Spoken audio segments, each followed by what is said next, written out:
اور بھی آپ کو لیے چلیں گے، حافظ نعیم الرحمان کراچی میں گفتگو کر رہے ہیں۔ گرین لائن اور اورنج لائن کے نام پر چند بسیں آ گئیں اور پنک لا کر وہ صرف زبانی جمع خرچ اور اشتہار بازی کے لیے جتنے کی وہ بسیں نہیں آتی، شرجیل الرحمان اس سے زیادہ کے اشتہار اپنے ٹی وی پہ چلوا دیتے ہیں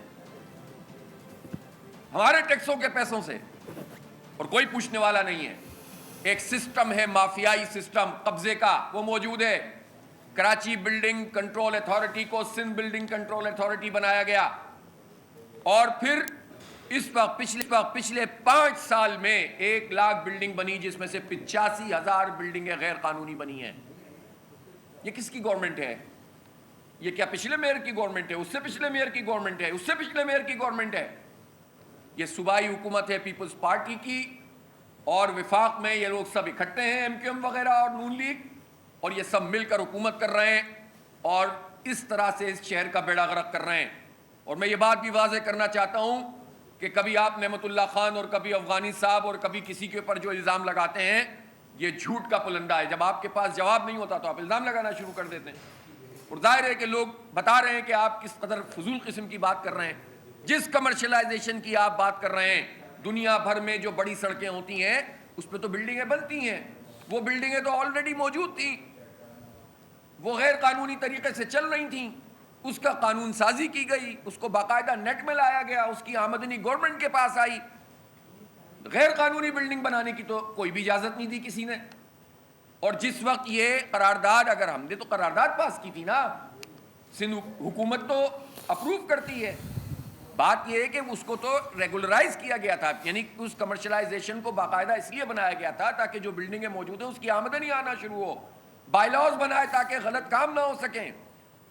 یہ بتائیے کہ جو پورے شہر میں پورشن کا دھندا چل رہا ہے، یہ ریونیو ڈپارٹمنٹ، زمینوں پہ قبضے کا نظام، یہ بلڈنگوں کی غیر قانونی پوزیشن، یہ کون سا جو ہے نعمت اللہ خان اور عبدالستار افغانی کے زمانے کی بات ہے؟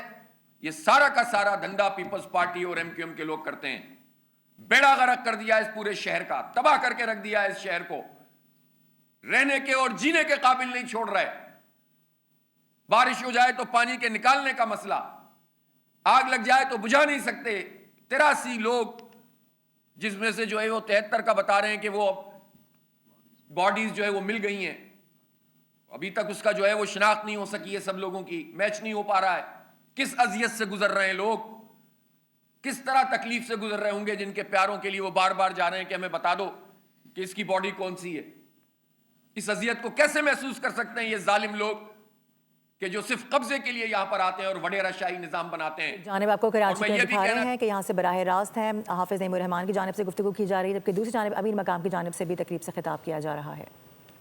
کر دیا گیا وہی اسکیم 4 سال بن رہی، اور پھر دوبارہ میں اس کا چشمدید گواہ ہوں، جب دوبارہ پی ڈی ایم کی گورنمنٹ آئی 2022 میں اس میٹنگ کا حصہ تھا۔ شہباز شریف صاحب نے سب سے پہلے کہا کہ جہاں سے بھی ایچ ای سی کو کہا، جہاں سے بھی فنڈ لانے، جہاں سے بھی کاٹنے، مگر یہ پروگرام اس سال 2022 سے دوبارہ سٹارٹ کرنا ہے، اور وہی پروگرام دوبارہ سٹارٹ ہوا اور انتہائی کامیابی سے چلتا رہا۔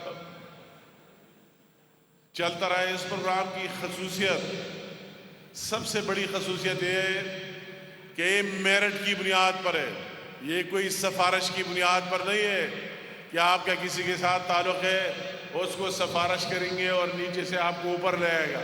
یہ 100% میرٹ کی بنیاد پر ہے، اور میں یہ چیلنج سے یہ کہہ سکتا ہوں کہ پورے پاکستان میں ایک مثال اسی طرح لایا جائے کہ کسی جگہ میرٹ سے ہٹ کر کام ہوا ہے۔ جو ڈیزرو کرتا ہے، جس کا جہاں سے تعلق ہے، جس کاسٹ سے، جس قبیلے سے، جس پارٹی سے، اس میں وہ میٹر ہی نہیں کرتا ہے، جو میرٹ پر آتا ہے اس کا حق ہے، اور اس کو باقاعدگی میرٹ کی بنیاد پر یہ ملتا آ رہا ہے، اور انشاءاللہ تعالیٰ اس طرح یہ پروگرام آگے جاری رہے گا۔ اس طرح جو بابر سلیم صاحب نے آپ کو بات کی تفصیلی کہ اس کے ساتھ کئی پروگرامز اور جو آپ کے سامنے رکھ دیے، اچھا ہوا کہ یہ موقع ملا، چانس ملا، آپ نے سن لیا، آپ کی اتنی بڑی تعداد، بڑی گیدرنگ، میں بھی شکریہ ادا کرتا ہوں۔